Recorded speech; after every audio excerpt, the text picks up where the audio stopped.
Hello. Hello? Ya. Hello ni. Ya. Okey, nama saya Hashim.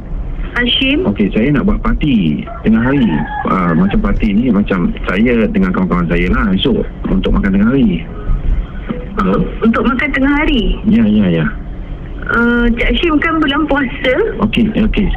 Sebenarnya saya dengan kawan-kawan saya yang tak puasa. Cik Hashim. Cik Hashim sakit ke? Bukan sakit, tapi memang kita orang ni yang jenis tak puasa, tapi kita orang susah nak makan kat luar. Faham tak? Masya Allah, Tuhanku. Okey. Tak, saya dah telefon banyak catering semua. Memang sebenarnya kita memang tak boleh. Memang tak boleh maksudnya? Memang kita takkan buat, Cik Hashim. Minta maaf. Kenapa ya? Kita buat untuk malam sahaja. Tapi saya nak tebar ni memang untuk 20 orang tau. Kalau makan tengah hari 20 orang kita tak buat. Okey, kita buat secara tertutup macam tu. Tertutup ke, tapi yang kenyataannya ada benda lain yang akan nampak.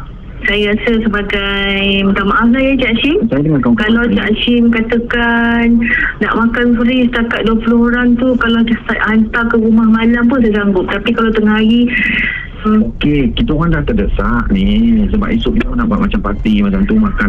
kita tak ada buat Cik Hashim. Kita tak boleh. Nanti saya daripada berapa lama saya usahakan, saya tak tahu saya nak cakap macam mana. Saya rasa macam terperanjat Cik Hashim. Okey, tapi saya nak buat juga sebab saya dah janji. Saya tak nak nanti benda ni akan berjangkit kita. Bukan, saya tak nak dia punya. Boleh tak awak ketepikan soal tu, awak fikirkan pasal bisnes awak? Oh tak.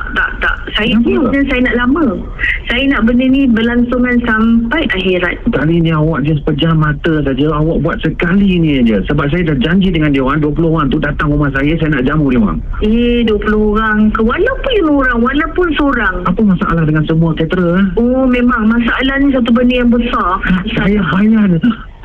Kesian Cik Hashim, sampai batuk saya dengar. Saya bayar dekat awak 10,000. Ui, 10,000 ke 20,000, 50,000 pun saya boleh habiskan hutang saya pun. Tidak jawapannya Cik Hashim. Awak jangan nak ceramah kat saya.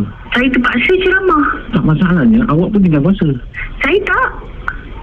Macam mana awak tak tinggal puasa? Adalah sebab-sebabnya. Awak dah minum? Cik Hashim, mulut tak insurans. Berdosa lagi Cik Hashim dengan saya. Sekali ni saja awak buat. Mana-mana. Oh tak. Awak ni buang aja betul lah dengan saya. Saya tak. Saya just nak order. Okey, saya just nak order dekat awak. Tapi kenapa awak ceramah dekat saya sampai macam ni? Awak pandang rendah saya macam ni. Awak hina saya. Cik Hashim, kita cuba elakkan. Sebenarnya sebab saya tak nak terlibat sama. Perempuan. Janganlah nak ceramah dekat orang macam ni ya. Oh, saya tak boleh lah. Cik Hashim, nampaknya lagi lama cakap nanti lagi timbul bukan-bukan. Saya terpaksa letakkan telefon. Okey, macam ni. Okey. Saya minta maaf. Saya. Okey, saya nak cakap baik-baik dengan puan ya. Saya minta maaf juga dengan puan sebab saya bukan Cik Hashim. Saya Encik Faizal Ismail. Astaghfirullahaladzim. La haula wala quwwata illa billahil aliyyil azim.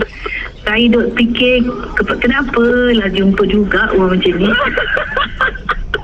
Macam ni dah nombor ni. Saya Google je. Astaghfirullahaladzim. Siapa nama puan ni? Tak kuasa lah saya nak. Lepas tu duk tengok kat dalam tu. Siapa nama ni? Boleh saya tahu tak? Nama saya Nur. Ya. Awak abaikan Cik Hashim sebab itu semua tak wujud. Janganlah keluarkan dalam radio. Saya dah rakam, maka saya akan keluarkan juga. Astaghfirullahaladzim. Ya Allah. Nur, awak tak perlu risau sebab apa yang awak buat itu adalah betul, okey?